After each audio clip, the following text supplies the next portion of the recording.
Salam alaikum, Az-Zulflaoun, bonsoir. Le torchon brûle entre l'Algérie et les Émirats arabes unis.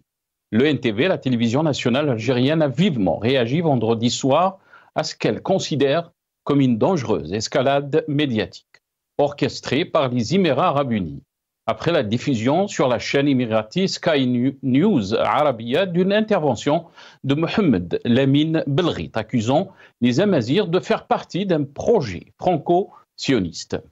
Dans un éditorial au temps ferme, le NTV a accusé l'État émirati d'avoir franchi toutes les lignes rouges en s'attaquant à l'unité et l'identité du peuple algérien. La télévision nationale a affirmé que malgré tous les avertissements directs et indirects, le micro-État des Émirats se permet d'attaquer l'Algérie souveraine, pays d'1,5 million de martyrs, avec comme seul objectif d'acquérir plus de loyauté à ceux qui dérangent la stabilité et le progrès de l'Algérie. Depuis au moins 2 ans, les titres algériens multiplient les reproches envers Abu Dhabi, qualifié de capitale des embrouilles par le journal arabophone Al-Khabar. Le 12 décembre 2023, la radio publique avait accusé les Émirats d'avoir débloqué 15 millions d'euros au profit du Maroc pour financer les campagnes médiatiques subversives. Le média officiel, s'appuyant sur les sources proches du dossier, affirmait que des campagnes de désinformation et d'intox sur les réseaux sociaux avaient pour but de créer un climat de tension entre l'Algérie et les pays du Sahel. Début de 2024, le chef de l'État, Abdelmadjid Tebboune, avait présidé une réunion du Haut Conseil de sécurité. Le communiqué de la présidence avait indiqué que cette réunion a été consacrée à l'examen de la situation sécuritaire qui prévaut dans les pays voisins. Dans ce contexte, expliqué le communiqué de la présidence, le Haut Conseil de sécurité a exprimé ses regrets concernant les agissements hostiles à l'Algérie émanant d'un pays arabe frère. Ce pays frère n'est autre que les Émirats arabes unis. Une crise d'abord silencieuse, puis relayée par quelques médias officieux et officiels, sévit depuis 2021 entre l'Algérie et les Émirats arabes unis. Mais les ambassadeurs des 2 pays sont pour le moment en place. Comment on a pu arriver à cette situation? Des crises diplomatiques avec tout le monde, le Mali, le Niger, le Maroc, l'Espagne, la France, les Émirats arabes unis et un peu l'Arabie saoudite. Tout ce beau monde. Alors que ce même pouvoir qui crie au loup, il oublie que c'est lui qui a facilité les investissements stratégiques émiratis dans notre pays. La gestion du port, par exemple, d'Alger, par Dubai, Port World et d'autres investissements. Si ces agissements hostiles à l'Algérie s'avèrent justes, est-ce que l'Algérie rompra ses relations avec les Émirats arabes unis? Sommes-nous commandés autant que peuple et pays à accepter la médiocrité, la destruction de notre pays, de sa cohésion nationale et de l'infantilisation de la société? La question qui s'impose, y a-t-il un pilote dans l'avion Algérie Nouvelle avant que ça soit trop tard pour notre pays?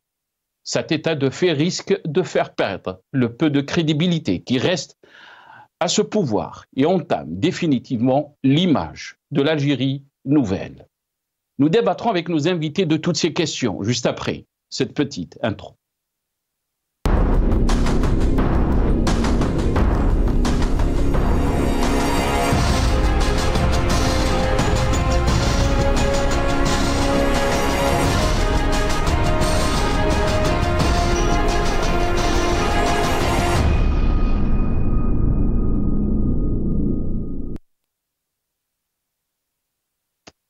Le torchon brûle entre l'Algérie et les Émirats arabes unis, c'est le titre de notre émission pour ce soir.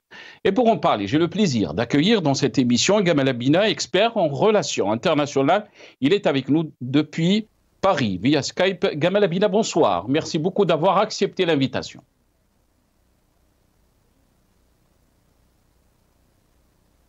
Ah, on a un petit souci de son.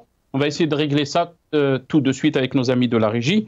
Adel Khalef aussi, qui est avec nous ce soir, consultant international en télécom, bancaire et économie. Il est avec nous depuis Londres, via Skype. Adel Khalef, bonsoir. Merci beaucoup d'avoir accepté l'invitation.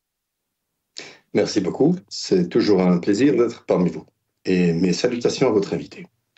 Voilà. Et je vous ai... je vous ai promis aussi de vous inviter, donc, puisqu'on va parler de cette escalade qu'il y a entre l'Algérie et les Émirats Arabes Unis. Donc, merci à vous, Adel Khalef. Je pense qu'on a réglé le son avec Gamal Abina. Gamal Abina, bonsoir. Bonsoir, vous m'entendez là? Très, bon, très bien. On vous entend très bien, Gamal Abina. Merci beaucoup d'avoir accepté l'invitation. Merci pour l'invitation. Merci, Gamal Abina. D'abord, on va regarder cette petite vidéo, donc l'édito de l'ENTV, donc par rapport à la question donc des déclarations ou de l'interview de Mohamed Lamine Belghit, professeur d'université, qui a parlé bien sûr et des propos qui ont choqué les Algériens. On regarde cette petite vidéo. قررت السلطة الوطنية المستقلة لضبط السمعية البصرية التوقيف الكامل لبث قناة الشروق نيوز لمدة 10 أيام مع إلزام المسؤولين على القناة بتقديم اعتذار رسمي وواضح يتضمن تنديدا بمضمون التقرير المتعلق باستخدام مصطلح عنصري بالغ الخطورة ينطوي على مضامين عنصرية تمس بكرامة الإنسان ونشر خطاب الكراهية والتحريض. تدعو مرة أخرى جميع وسائل الإعلام السمعية البصرية إلى التقيد الصارم بأحكام قوانين الجمهورية والالتزام بقواعد المهنية والاحترافية بما يعكس صورة إعلام وطني مسؤول. A few moments later.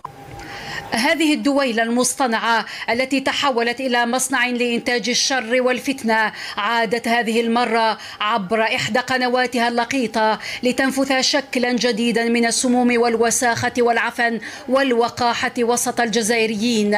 الفارق أن الدويلة المصطنعة تجاوزت هذه المرة كل الخطوط الحمراء وكل الحدود التي يمكن لجزائر العراقة والنبل والشموخ أن تغض الطرف أو أن تسكت.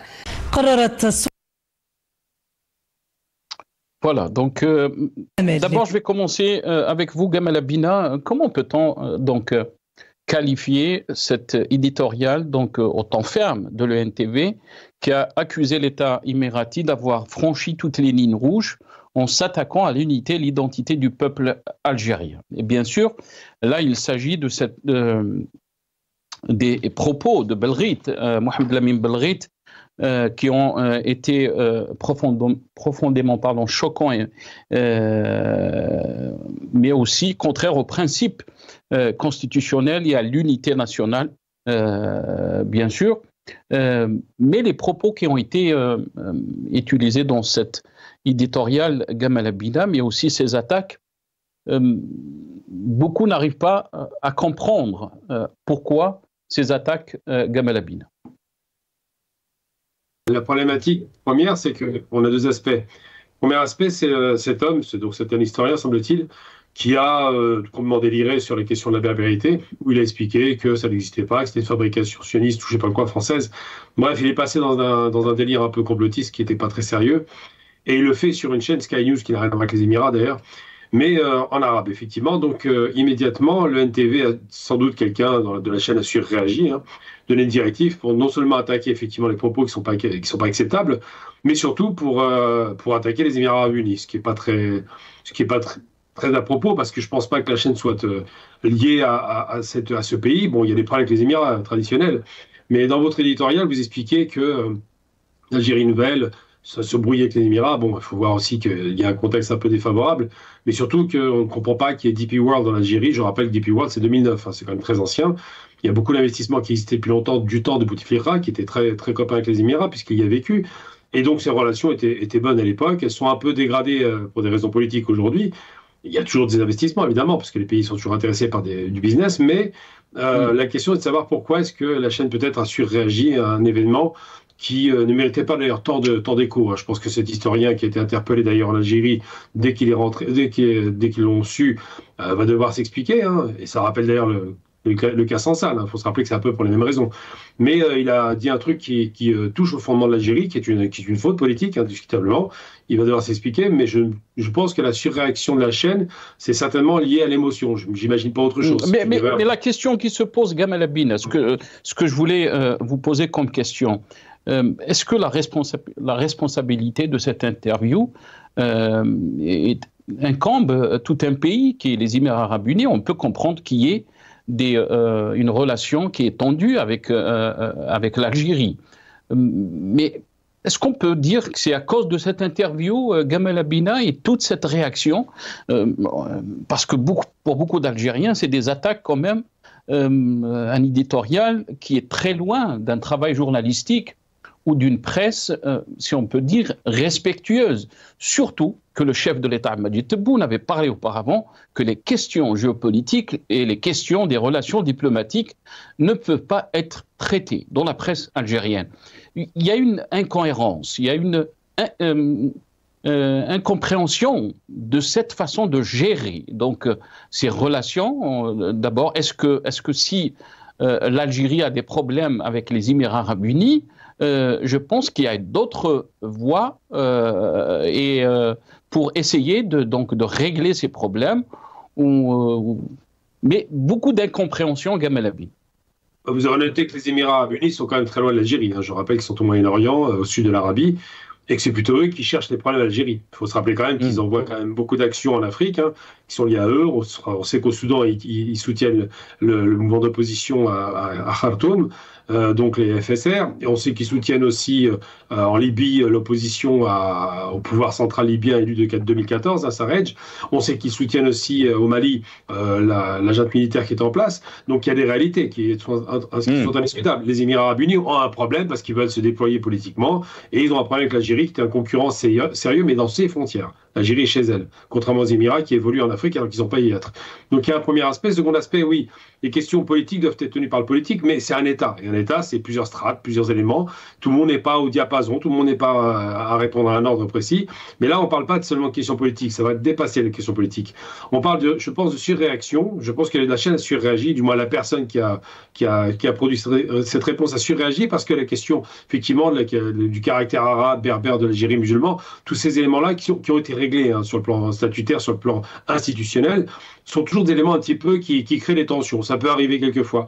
Et je pense que le fait que ça ait été dit dans une chaîne qui, effectivement, avait un écho aux Émirats arabes unis, a très vite été pris comme une attaque directe des Émirats. Mais il se trouve que la journaliste est algérienne et que l'homme qui est interviewé est algérien, donc la responsabilité réelle, c'est l'homme interviewé. Même la journaliste a essayé un petit peu de le calmer dans ses désirs et dans ses dérives. Donc je pense réellement que la question qui se pose, je suppose, maintenant je ne sais pas qui a produit cette réponse à l'ONTV, mais je pense que c'est une surréaction émotionnelle et que c'était pas réfléchi. Je pense réellement ça, et ça peut arriver. Dans tous les pays du monde, vous avez des médias qui parfois, lorsqu'il y a une chose qui les gêne, réagissent ou surréagissent. Ça, c'est pas d'hier. On voit bien en France, par exemple, LCI qui est en surréaction permanente contre les Russes. On n'est plus dans un média d'information.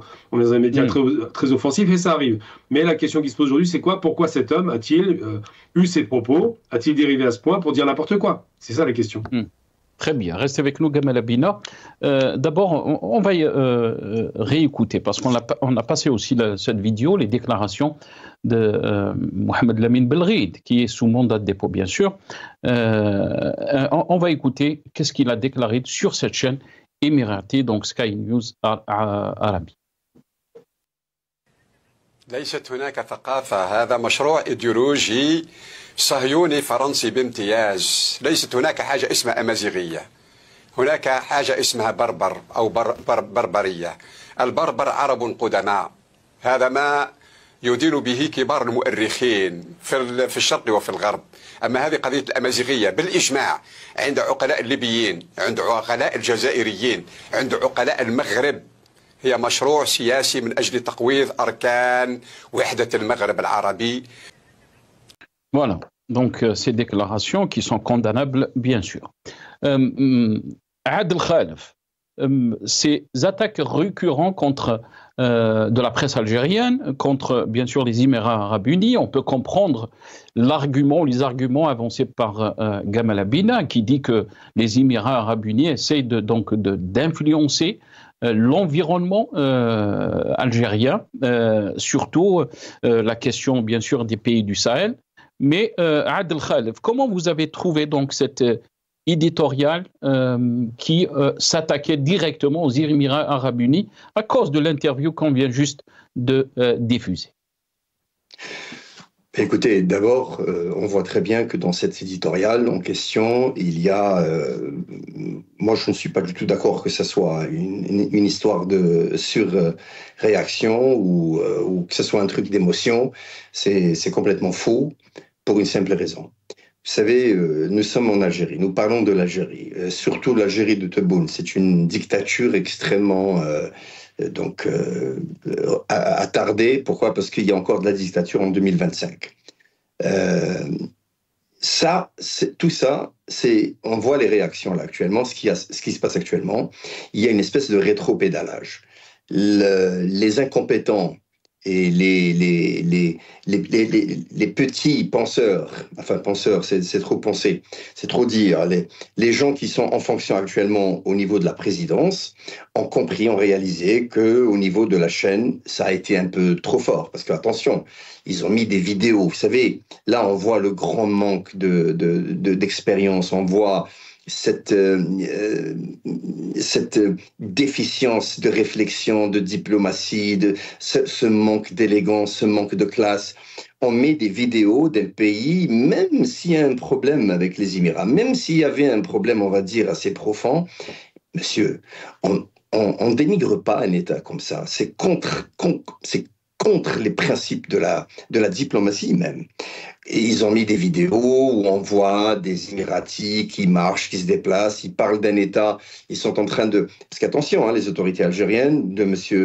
Abdelmejid Tebboune ont clairement déclaré les Émirats comme un État artificiel. Un État artificiel. C'est un État qui aujourd'hui, sur le plan financier, sur le plan technique, sur le plan médical hospitalier, sur le plan commerce, c'est un pays qui relègue l'Algérie de 50 ans en arrière. Mais bon, c'est pas grave. On les déclare un État artificiel. C'est dire la déficience et le déficit psychologique qu'il y a de ceux qui sont à la présidence en Algérie aujourd'hui. Donc on sent qu'il y a un rétropédalage, on a l'impression qu'il y a comme un regret quelque part, parce que vous savez, la presse en Algérie exécute les ordres. Il y a une feuille de route qui vient d'Al-Mouradia, qui est écrite et de façon exécutoire à la presse, au ministère de la Communication, et qui doivent donc suivre à la lettre. Donc ils ont dû vous dites un regret par rapport à quoi? C'est un regret parce que, je vais vous dire, vous savez, les Émirats, aujourd'hui, est un État qui jouit, et je pèse mes mots, jouit de relations extrêmement privilégiées avec les grandes puissances du monde, en l'occurrence l'Amérique, la Grande-Bretagne, la Russie, et même l'État hébreu.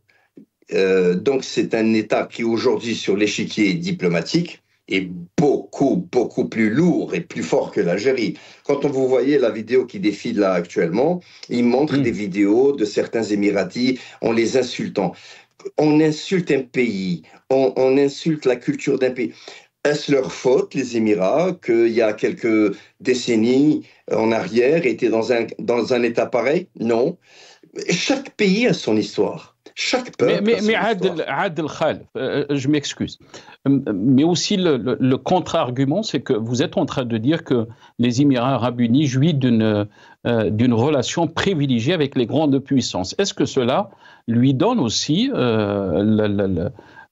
si on peut dire, la possibilité ou lui donne donc cette question de nuire aux intérêts de l'Algérie?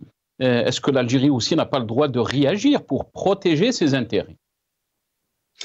Oui, mais vous savez, l'Algérie a tout à fait le droit de réagir, certes, et chaque pays a le droit légitime de réagir pour se protéger. Ça, il n'y a même pas lieu de le mentionner. Or, nous sommes en train de parler aujourd'hui d'un pays qui est sur le côté diplomatique extrêmement maladroit. En l'occurrence, notre pays, l'Algérie. La diplomatie algérienne d'aujourd'hui est une diplomatie incompétente, est une diplomatie qui a causé une série de problèmes avec plusieurs pays, et c'est une diplomatie qui ne calcule pas quels sont... En fait, ils ne savent pas calculer ou mesurer quel est le retour de manivelle.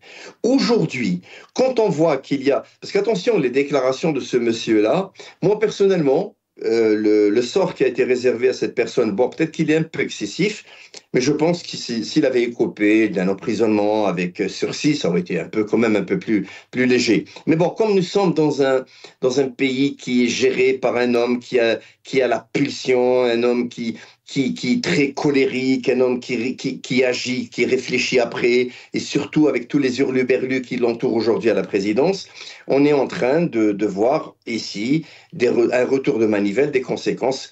Et en l'occurrence, regardez, là on voit qu'il y a un problème entre la présidence et la chaîne télévision algérienne qui ont été trop forts parce qu'ils ont voulu faire plaisir aux décideurs. Ils ont voulu dire, regardez, nous on travaille bien, on va les dénigrer comme vous avez envie. Or, voilà, quoi, c'est ça le problème. Le problème, c'est que ils ont été tellement loin et ils ne pensent pas aux conséquences. Aujourd'hui, les Émirats arabes unis ont une influence très importante au niveau de l'OPEP+. Ils savent très bien que l'Algérie a un budget qui est complètement ridicule de 135 milliards de dollars pour 2025. Ils savent très bien que l'Algérie, elle va être frappée de plein fouet avec la chute drastique des énergies fossiles. Ils savent très bien que l'Algérie n'exporte absolument rien du tout, si ce n'est qu'une image exécrablissime. Donc, nous voyons qu'il y a de grosses maladresses, nous voyons qu'il y a un manque d'élégance, un manque de maîtrise, un manque de connaissances, un manque de savoir-faire, un manque de modus operandi. C'est du n'importe quoi. Ils sont dans le bricolage, ils sont en train d'attaquer des pays en les insultant, en insultant la culture d'un pays, en insultant le passé d'un pays, en insultant la culture. Même si c'est un pays... Vous savez, monsieur, je vais vous dire, dans le monde d'aujourd'hui, avec la conjoncture géopolitique internationale d'aujourd'hui, votre ennemi, il faut le rapprocher de vous. Il ne faut pas l'éloigner. Un ennemi, votre ennemi, il faut le rapprocher de vous. Aujourd'hui, l'Algérie, elle va faire des communiqués à monsieur l'émir, le Mohamed MBZ, qui félicite le président Tebboune pour sa réélection. Ça, c'est des trucs protocolaires, c'est des trucs classiques. Tout le monde fait ça, c'est tout à fait normal. Ça ne veut pas dire que ça y est, c'est très bien. Voilà. Donc, aujourd'hui, il faut savoir avoir un double discours, mais un double discours très fin, sur du velours. Il faut savoir jouer ses cartes et garder « keep your card close to your chest ». Ça veut dire il faut garder vos cartes près de vous. Il faut savoir jouer avec finesse, avec volupté, avec maîtrise. Aujourd'hui, l'Algérie est en train de se comporter, au sens propre du mot, comme un État non seulement incompétent, mais un État voyou. Très bien. Restez avec nous, Adel Khalef. Gamal Abina, si vous voulez réagir par rapport à ce qui a été dit par Adel Khalef, il n'y a pas de souci. Mais quand il parle d'un manque de maîtrise par rapport à notre diplomatie, quand il parle aussi qu'on est dans l'insulte, beaucoup d'observateurs, et surtout des journalistes qui ont l'habitude, donc avec ce genre de travail, quand on suit cet éditorial, on se dit qu'on est dans l'insulte. On n'est plus dans le rationnel, on n'est plus dans ces relations diplomatiques, malgré que, pour comprendre les agissements des Émirats arabes unis, mais est-ce que c'est une façon de faire de la diplomatie? C'est toutes ces questions qui sont posées. D'abord, on va écouter cette incohérence, parce que même la chaîne, le NTV, la chaîne publique algérienne, avait diffusé donc les vœux de la part donc du président des Émirats arabes unis qui ont été destinés donc à Abdelmajid Tebboune.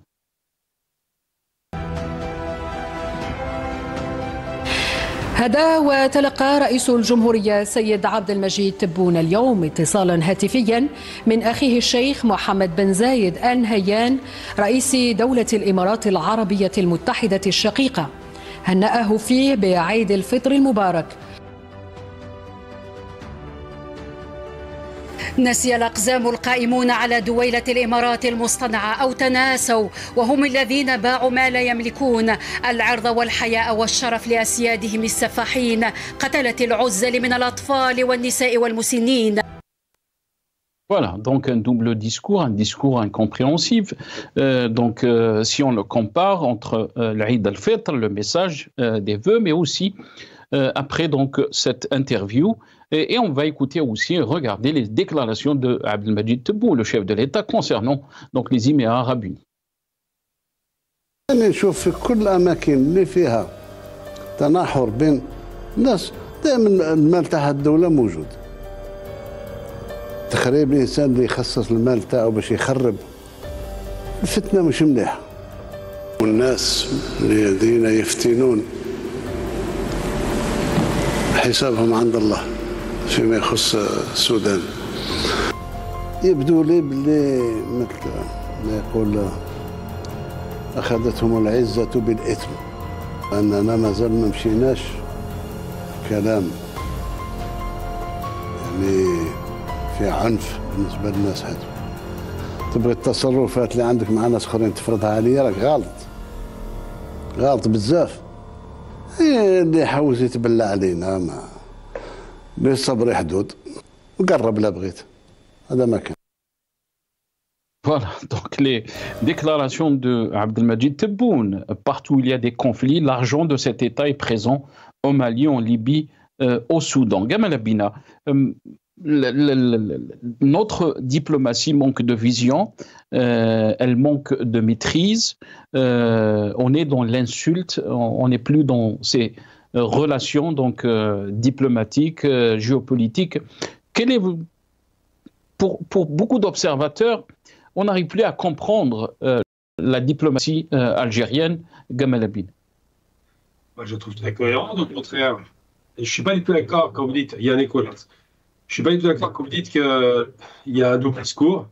Je rappelle quand même sur la temporalité que lorsque c'est la fête de l'Aïd, effectivement, on se souhaite la bonne fête et tout. C'est avant, hein, c'est avant cet événement. Ensuite, on ne parle pas de diplomatie, là, on parle d'une chaîne de télévision qui va avoir une réaction, une surréaction.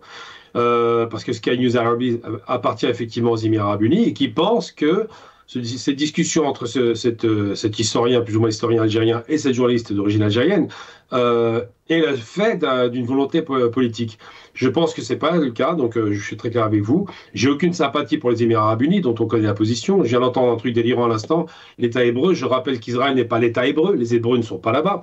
C'est un État sioniste d'Européens en majorité khazars qui ont investi une terre qui n'est pas la leur. Donc pas l'État hébreu, ça c'est une terminologie sioniste qu'on ne peut pas accepter. Ensuite, qu'ils fassent la paix avec ces gens-là, c'est pas acceptable non plus. On va se calmer un petit peu là-dessus, c'est inacceptable. J'entends que le PIB, enfin que le budget algérien de 135 milliards de dollars est ridicule. Bah très bien, c'est un tiers du budget français. Pourquoi pas hein. J'entends que les Émirats sont bien gérés et que l'Algérie ne fabrique rien. Bah, c'est un petit peu bizarre parce que les Émirats ne fabriquent rien.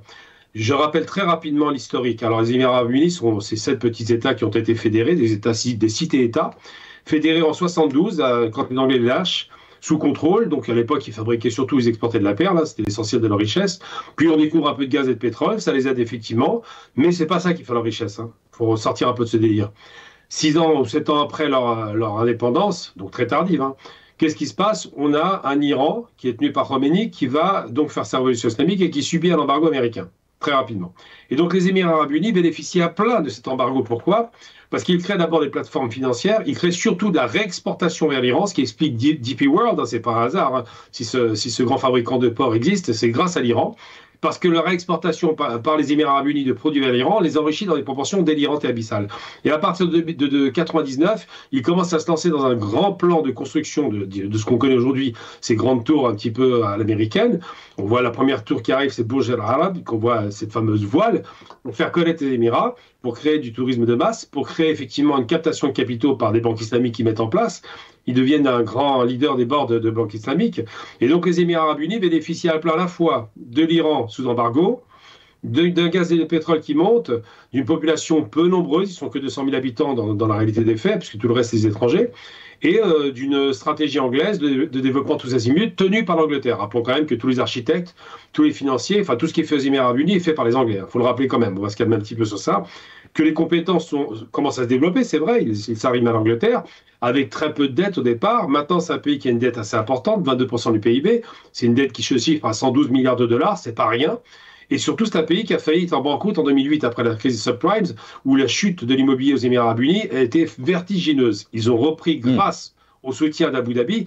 Donc les Émirats Arabes Unis, c'est un État qui a été effectivement pensé comme une fédération de petites villes, qui ont réussi grâce à l'Iran, clairement, et qui aujourd'hui ont des ambitions politiques. Et l'Algérie, qui n'est pas frontalière, je l'ai déjà dit, trouve très difficile et acceptable de voir les Émirats commencer à intervenir politiquement, qui soutiennent des mouvements de révolte. Je parle du Soudan, c'est la révolte. Je parle évidemment de la Libye, où ils sont contre le gouvernement légitime, hein, puisqu'il était élu en 2014. Je parle effectivement du Mali, c'est-à-dire qu'ils sont un peu partout. Ils font la paix avec les missionnistes, ce qui n'est pas pardonnable. Ils ont de bonnes relations avec l'Amérique, mais l'Algérie aussi, je le rappelle. Et donc les Émirats Arabes Unis, ça pose problème dans ces termes. Après, pour revenir réellement à la base de votre question, je pense vraiment, je le maintiens, que c'est une surréaction, et apparemment... M. Adel est plus informé que moi sur les méthodes de communication des médias. C'est intéressant, il ne travaille pas, mais enfin bref, on va mettre ça de côté. Et il prétend qu'ils auraient reçu une directive. Bon, bah, chacun dit ce qu'il veut. Une chose est certaine, c'est qu'on se souvient, quand il y a eu la brouille entre l'Égypte et l'Algérie sur la question du foot, les insultes violentes de la télévision égyptienne qui a insulté le martyr dans des proportions de loin supérieures. Alors moi, je suis contre le fait de dégrader un pays arabe quel qu'il soit. J'ai une logique intégrationniste arabe. Je suis contre le fait d'insulter, effectivement, ou de surréagir. Je pense que c'est une erreur. Mais je comprends l'émotion provoquée par cela parce qu'effectivement, on touche au ferment de l'Algérie. Il y a eu des tensions longues qui ont duré sur la question berbère, arabe et musulmane. Aujourd'hui, elles sont apaisées parce qu'elles sont sur un plan statutaire, sur le plan du droit algérien et surtout le plan de la Constitution apaisée, et tant mieux, c'est ce qu'il fallait faire. Il n'était pas question que les uns écrasent les autres et vice-versa. Et donc, il est effectivement dommageable de penser, et c'est là où je pense que la cible n'est pas atteinte, de critiquer l'État Émirats Arabes Unis, alors que ça sera biboché plus ou moins, hein, alors que les intervenants, enfin l'intervenant en question, le seul qui est peut-être critiquable, c'est cet homme, c'est cet historien. Donc la question effectivement à poser, c'est pourquoi est-ce que le journaliste, ou je ne sais pas qui a provoqué ce documentaire, pourquoi n'a-t-il pas réellement atteint sa cible, à savoir cet historien qui est un peu fantaisiste. L'État a immédiatement réagi, il a été mis sous contrôle judiciaire, je crois, il a été arrêté, va s'expliquer effectivement, mais on ne peut pas confondre la diplomatie, parce que je rappelle que la diplomatie n'a pas parlé. On voit bien que les affaires étrangères n'ont pas dit un mot sur ces questions-là. Donc, tant que la diplomatie ne parle pas, c'est pas parce qu'un média dit une chose que c'est la diplomatie. Les médias peuvent être l'écho du gouvernement, c'est normal, c'est un média national, mais ça n'est tout de même pas, on n'est pas au stade diplomatique. Donc je pense que cette brouille va s'arranger, j'espère. Hein. Je pense qu'il y aura effectivement des explications de texte par rapport au monsieur qui est un peu déliré, et je pense effectivement qu'on ne peut pas dégrader un pays quel qu'il soit. Mais de là à dire l'un a réussi, l'autre n'a pas réussi, non, on va se calmer direct. Les Émirats Arabes Unis, à la moindre crise financière, s'effondrent, on le sait, parce que c'est un pays qui essaie de diversifier son économie, mais sa réussite principale, à mon sens, c'est effectivement DP World. C'est eux qui ont bien réussi, et le secteur financier. Sinon, les Émirats Arabes Unis ne fabriquent rien. Il faut être un peu sérieux là-dessus. Très bien. Très rapidement, une autre question, Gamal Abina, avant de passer à notre ami Adel. Vous avez parlé, vous avez étayé aussi du pouvoir d'influence des Émirats Arabes Unis, surtout dans l'environnement de notre pays. Vous avez cité les pays frontaliers, la Libye, le Mali et d'autres. Beaucoup d'observateurs vous diront que c'est de bonne guerre que les Émirats Arabes Unis essayent donc d'influencer, essayent de gagner du pouvoir. La question qui se pose, qu'est-ce que nous faisons, nous, les Algériens ? Est-ce que vous pensez que ces réponses récurrentes dans les médias algériens, on se rappelle très bien de ce titre à la une de Al-Khabar, journal arabophone, qui dit que la capitale des embrouilles, et là il parle d'Abu Dhabi, Asimat al-Takhlat, comme il l'a dit en arabe. Donc, est-ce que vous pensez que l'Algérie a des leviers qu'elle peut utiliser contre les Émirats Arabes Unis, ou bien au contraire, quand on voit ces attaques, c'est une forme de faiblesse de notre pays par rapport donc aux Émirats Arabes Unis? Très rapidement, Gamal Abina. Très rapidement, où le NTV, ce n'est pas l'État algérien. C'est un élément, enfin, à travers surtout c'est privé, c'est un élément effectivement qui peut réagir ou surréagir. Mais là, vous dites c'est de bonne guerre. Je vais juste dire très rapidement que c'est pas de bonne guerre. Au nom de quoi les Émirats Arabes Unis font la guerre à l'Algérie ou font les problèmes aux frontières de l'Algérie? Au nom de quoi, depuis qu'ils ont réussi financièrement à essayer d'un petit peu d'évoluer, vont-ils investir ce terrain-là? MBZ, je rappelle quand même, a bombardé le Yémen. C'était sympa, c'est de bonne guerre d'attaquer un pays arabe? Non. Il était avec l'Arabie. MBZ est à la manœuvre par rapport à l'Iran. C'est pas rien non plus. MBZ est protecteur d'Israël. De quoi on parle? Est-ce qu'il est sérieux, ce monsieur? Tant qu'il faisait de la finance, ça allait. Tant qu'il faisait du développement dans son pays, ça allait. Maintenant, il a des ambitions qui ont dépassé le simple cadre économique pour aller sur le terrain politique qu'il ne maîtrise pas d'ailleurs. Et donc, non, l'Algérie, c'est tout à son honneur de ne pas foutre la pagaille comme ça. Parce que j'ai envie de vous dire, si l'Algérie voulait vraiment ennuyer les Émirats à deux pas du territoire, je rappelle frontalier quasiment, c'est le Yémen. C'est pas rien. Si le Yémen était soutenu par l'Algérie comme l'Iran le fait actuellement, là, ça pourrait être un moyen, un levier de pression considérable. Mais on n'a aucun intérêt à cela, d'abord parce que l'Algérie n'est pas là pour foutre la pagaille dans les pays arabes. J'ai dit mettre la pagaille, foutre la pagaille. J'utilise un terme très familier, simplement pour dire que l'Algérie n'est pas là pour aller distiller le mal à l'extérieur. Et tant mieux, il ne faut jamais faire ça. Mais c'est les Émirats qui devraient un petit peu reculer, parce qu'ils sont quand même en Afrique aujourd'hui, c'est pas le contraire. Ils défendent leurs intérêts, on l'a bien compris, que ce soit au Mali avec l'or, ou alors en Libye dans l'espoir peut-être d'avoir un levier sur le pétrole et le gaz, mais les Émirats Arabes Unis n'ont pas un comportement digne là-dessus.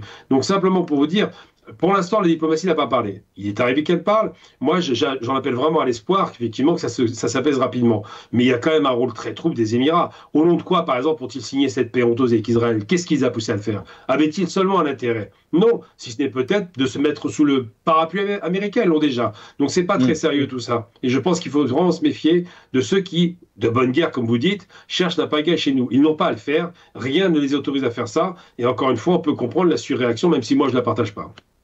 Très bien. Adel Khalem, si vous voulez réagir, je pense que Gamal Abina était très clair. On ne peut pas accepter ces agissements autour de nos frontières, bien sûr, et là je parle du pouvoir algérien. Parfaitement. Moi, je pense que d'abord, la première chose qui est très très importante à mentionner ici, c'est que d'abord, effectivement, encore une fois, je constate par les propos de Gamal, on voit que Gamal est très porteur par rapport à l'idée ou le concept que il faut vraiment essayer de calmer les choses. Et on voit qu'il est quelque part un peu un homme qui est en train de parler par procuration de façon un peu indirecte, parce qu'on voit que du côté de Mouradia, on a envie d'éteindre un peu le feu, parce qu'ils ont compris qu'il y a une grosse ânerie là qui a été commise. Alors, une ânerie en velours. Hein. Donc, je parle du côté de l'UNTV, bien sûr. Sinon, contrairement à ce que dit Gamal, moi, je vais préciser les choses d'une façon simple. Bon, écoutez, il faut arrêter le délire. Le NTV, l'APS, tout ça, c'est des machines de l'État. Aujourd'hui, ils sont exploités de façon ô combien exceptionnelle pour faire passer des messages. On a vu que la diplomatie algérienne n'a pas été capable d'aller utiliser le chemin officiel pour exprimer sa volonté de faire des affaires avec l'Amérique, en l'occurrence, et acquérir des équipements militaires. Il en fait par voie de presse et en plus, pas n'importe laquelle, il en fait par une presse américaine. Donc vous voyez, c'est toujours par de la surenchère médiatique, par des journaux que l'État algérien communique avec d'autres États. Donc voilà, c'est du bricolage, parce que même si aujourd'hui on aura beau dire que oui, il y a eu beaucoup d'erreurs économiques, de budget, de finances, de dépenses à l'époque de Bouteflika, mais je suis désolé, Bouteflika était sur le plan diplomatique très fort. C'est quelqu'un qui était calé. On peut pas comparer un Abdelmajid Tebboune qui, le pauvre, en termes de diplomatie, c'est un bac moins 500. Bouteflika était beaucoup plus chevronné, donc il savait comment traiter avec les grandes nations. Ce n'est pas le cas du président de la République aujourd'hui. Bon. Maintenant, on va rester un peu sur la relation entre l'Algérie et les Émirats. Donc, vous savez, aujourd'hui, moi, je pense que il est grand temps d'essayer de calmer les choses maintenant. Pourquoi? Parce que, vous savez, je pense qu'aucune des deux parties ne va aller très loin aujourd'hui, pour deux raisons. L'une des raisons, vous savez, les Émirats, c'est un hub stratégique et ils veulent absolument rester un hub stratégique.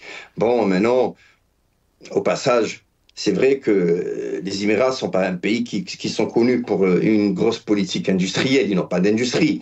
C'est pas le cas de l'Algérie non plus. Donc on va se calmer de ce côté-ci.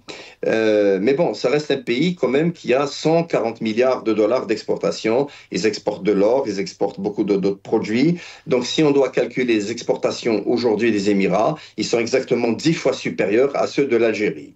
D'accord ? Donc voilà, en termes d'export, même si les Émirats, c'est pas un pays qui produit, ben, ils arrivent quand même à exporter 10 fois plus que l'Algérie en termes de chiffres. Et vous savez, l'arithmétique, elle est très très claire. Et ce n'est pas M. Abina qui va dire le contraire aujourd'hui, parce que les chiffres parlent d'eux-mêmes.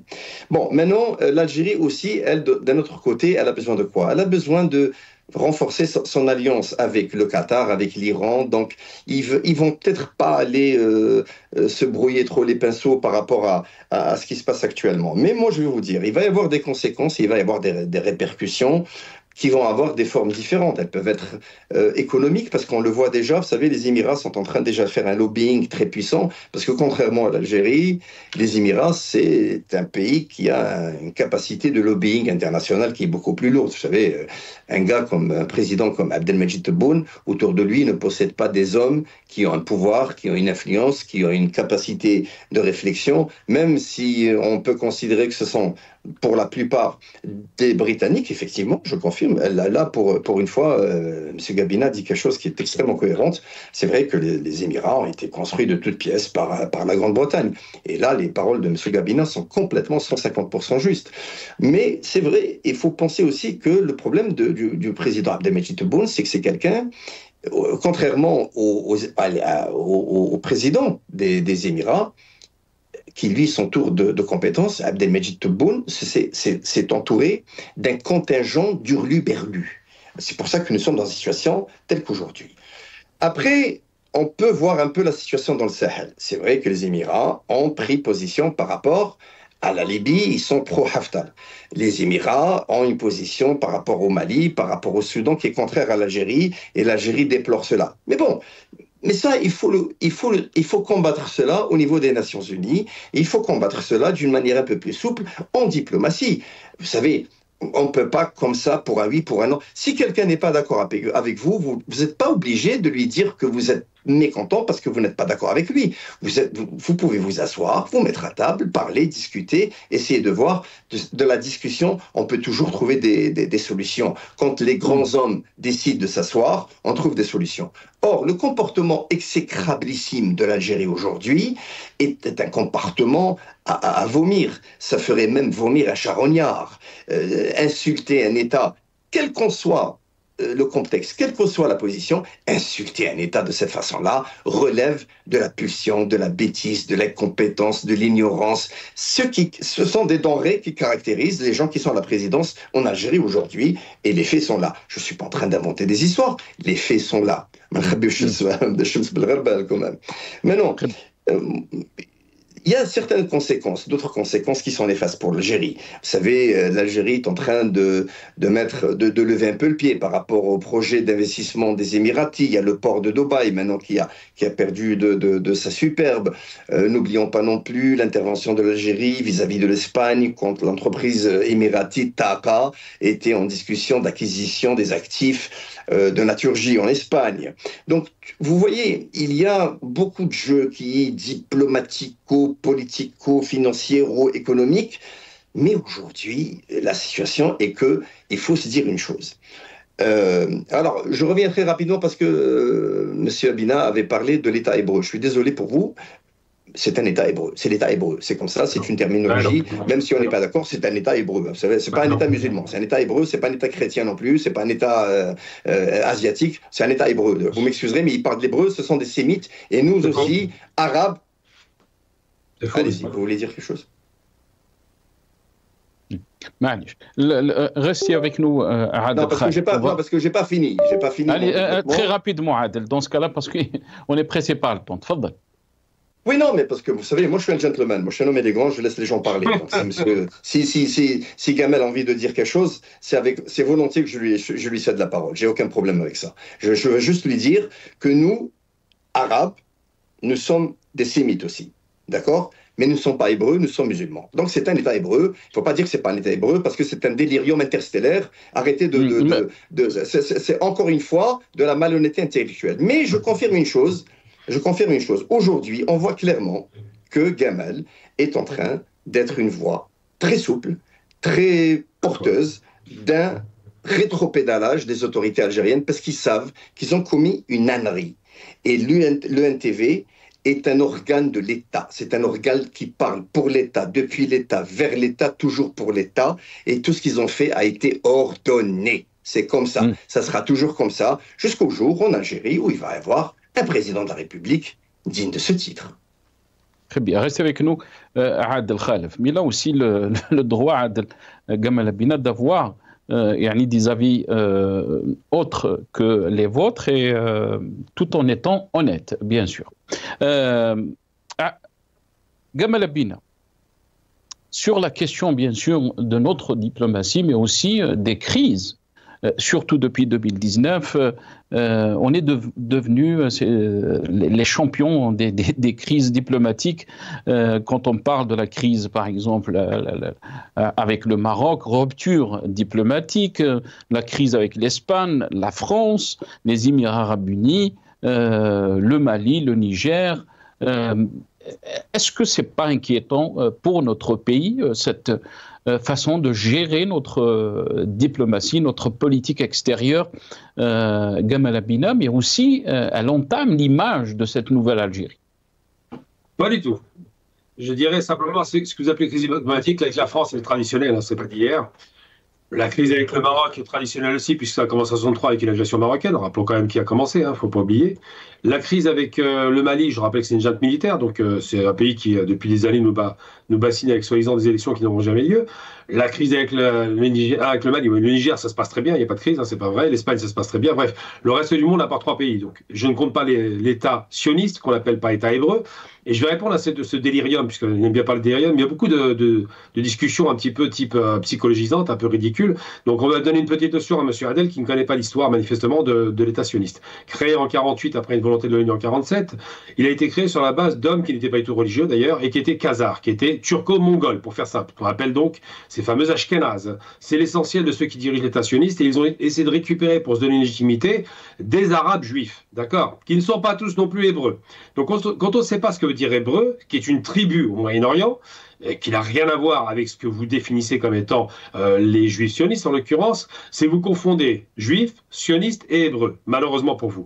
L'État sioniste veut se donner une légitimité en disant nous sommes hébreux, ce qu'ils ne sont pas. L'État sioniste, par exemple, lorsqu'ils mettent des dirigeants sionistes à la tête de l'État, changent leur nom européen en ski ou en brown ou je ne sais, ils les changent en noms orientaux pour faire Ben Gurion ou alors tout un tas de noms comme ça qui ont l'air orientaux, mais ils ne sont pas orientaux, ce sont les Européens. Donc quand on dit État hébreu, c'est Israël qui appelle ça État hébreu pour se légitimer. Les Hébreux, c'est une petite tribu au Moyen-Orient qui n'est même pas au contrôle et qui est d'ailleurs très souvent opposé à cet État sioniste, puisqu'en général, c'est souvent des gens qui ont une pratique religieuse beaucoup plus proche de la réalité de ce qu'on appelle le judaïsme traditionnel. Donc les Hébreux que vous nommez comme ça ne sont pas là-bas. Par contre, dire État hébreu, c'est caractériser le sionisme comme étant un État ethniquement et homogène et pur. Ah, c'est pas le cas. Donc, il faut éviter ce genre d'écueil. Quand vous ne connaissez pas un sujet, il faut un peu lever le pied. Ensuite, je ne suis pas le porte-voix du gouvernement. J'ai donné un sentiment personnel. Je dis simplement pour clarifier les choses. Je ne suis pas un arabiste.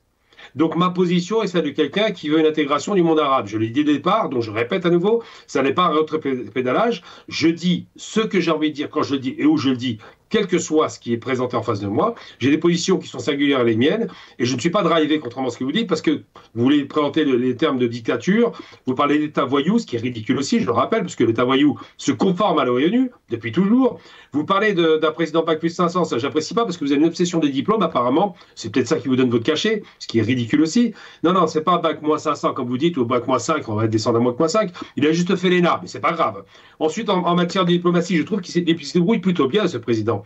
Parce qu'avec la France, il y a un problème violent d'un Retailleau qui est un obsédé malade, qui est un fasciste de l'extrême droite. Et pour autant, le président élève le débat en disant je parle à mon homologue. Il est où le voyou? Il est où l'incapable? Moi, je trouve qu'il est plutôt stratège. Ensuite, sur la question effectivement des Émirats, ils ont essayé de trouver une solution, un modus vivendi. Malheureusement, les Émirats sont offensifs. C'est eux qui sont à l'offense, c'est pas les Algériens. Donc j'aime bien quand on joue la situation de on est victime de machin. Non, il y a des gens qui ont des perspectives de développement économique en passant par de la violence, on le voit bien avec la Libye ou avec le Mali pour l'or, et d'autres qui essaient de calmer le jeu, qui restent arc-boutés sur le principe onusien auquel effectivement nous devrions tous être attachés. Les sionistes par exemple, qui ne sont pas l'État hébreu, à nouveau, je le répète pour ceux qui ne connaissent pas, il faut taper dans le dictionnaire, en 2 secondes vous saurez ce que ça veut dire en hébreu, plutôt que de délirer là, délirium. Eh bien, les sionistes, effectivement, sont tous en contravention avec les principes de l'ONU depuis toujours. Depuis 1947, c'est le seul moment où ils étaient d'accord avec l'ONU. Maintenant, ils sont en train d'agresser littéralement l'ONU avec l'UNRWA et j'en passe. Donc sur ces questions-là, il faut être un peu expert, un peu sérieux quand on parle. Je veux bien qu'on soit critique, qu'on peut ne pas aimer ce qui se passe en Algérie, qu'on nous ponde par exemple une directive d'État qui aurait imposé à la chaîne de dire ça, ce qui est totalement faux. Celui qui parle pour l'État algérien, c'est le ministre des Affaires étrangères, le MAE, c'est lui qui fait le travail. Et si effectivement il y a une position d'État, une position officielle, c'est lui qui la tiendra. Ensuite, on voit bien qu'il n'y a pas de rétropédalage. Il peut y avoir certainement une réaction émotionnelle qu'on comprend parfaitement, je peux l'entendre ça, qui était disproportionnée, je peux l'entendre aussi, avec une mauvaise cible, je peux l'entendre, mais de là à dire que tout est drivé, tout est tiré par les corps, c'est ridicule. Il faut aller à l'ENTV pour aller voir comment ça se passe, plutôt que de parler de loin comme ça à Londres, en utilisant un vocabulaire outrancier, en psychologisant le débat, en insultant les gens, parce que vous insultez souvent les gens, et en parlant de malhonnêteté intellectuelle. Je vais vous donner une petite leçon de rhétorique, puisque vous parlez de malhonnêteté. Vous avez peut-être lu, je ne sais pas si vous l'avez lu d'ailleurs, L'art d'avoir toujours raison de Schopenhauer.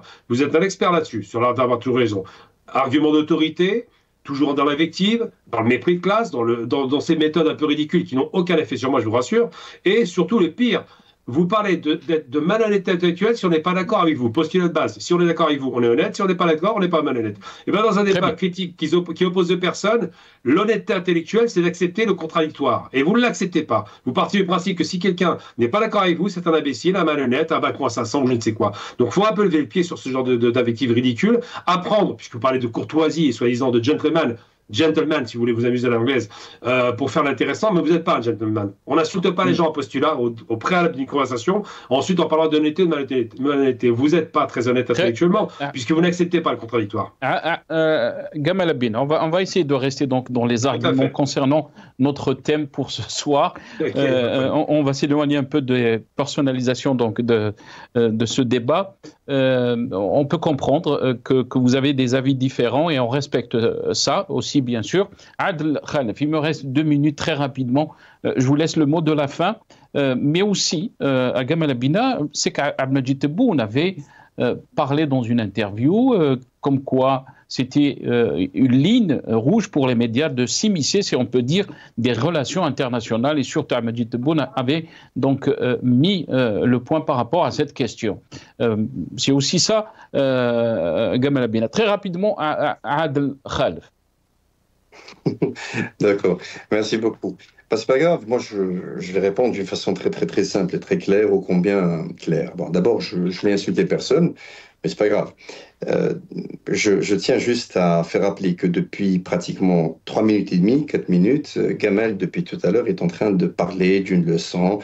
Il veut dire que je dois recevoir une leçon. Bon, alors, je reste sur ma position par rapport à ça.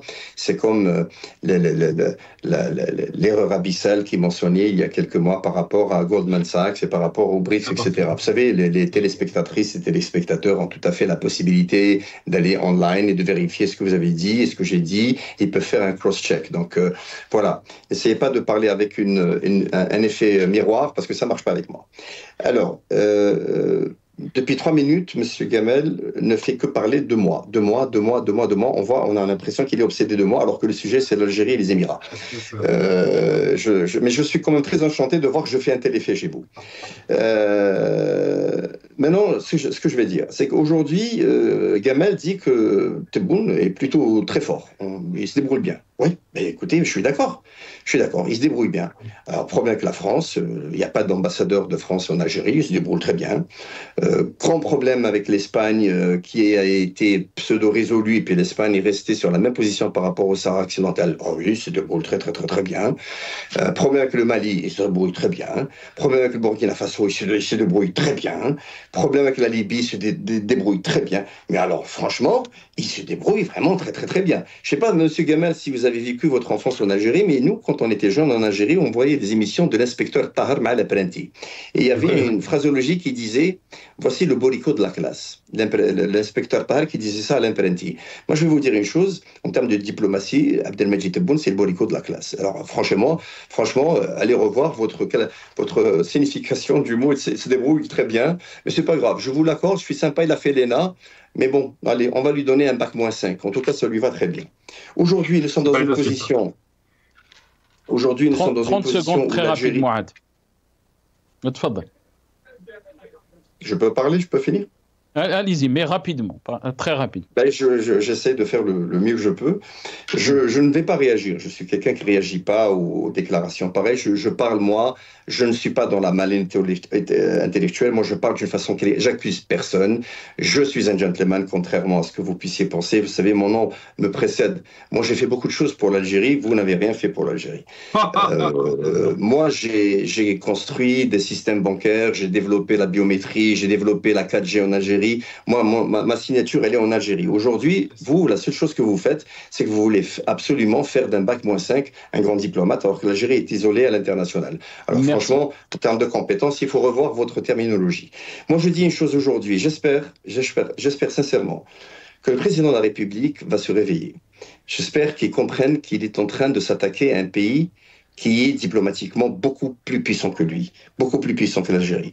Les Émirats sont un pays qui bénéficie d'une carte importante au niveau de l'échiquier diplomatique international, en l'occurrence auprès des États-Unis et de l'État hébreu. Voilà, encore une fois, et auprès de Londres et auprès de Paris. Aujourd'hui, l'Élysée est en train de penser que l'Algérie sont des clowns. C'est malheureusement un truc qui est difficile à cacher. Londres se bidonne. Washington a répondu défavorablement à la demande de l'Algérie d'acquérir de l'armement parce que l'Algérie, c'est un pays non aligné et donc il n'y aura pas d'armement. Donc tout le cirque que M. Bokadoum a fait en faisant le mariole via le Washington Post n'a servi à rien. Voilà, donc voilà où on est la diplomatie algérienne. Merci. Bon, j'espère que la prochaine fois, nous pourrons parler et débattre d'une diplomatie digne de ce nom parce que la diplomatie d'aujourd'hui de l'Algérie a donné des résultats et les résultats sont là. Donc voilà ce qu'est l'honnêteté. Merci beaucoup Adel Khalef. Désolé, on a dépassé un peu le temps de l'émission. On espère avoir donc un débat apaisé la prochaine fois. Mais aussi, on ne peut pas cautionner le bourricot de la classe, comme vous l'avez dit, concernant donc les propos par rapport à Abdelmajid Tebboune. Vous êtes responsable donc à Adel Khalef. Merci à vous tous les deux. Adel Khalef, consultant international en télécom, bancaire et économie. Vous étiez avec nous depuis Londres. Merci à Gamal Abina, expert en relations internationales. Vous étiez avec nous depuis Paris. Merci à vous, chers téléspectateurs, d'avoir suivi cette émission. Atekoum sahab, qawa ala khair.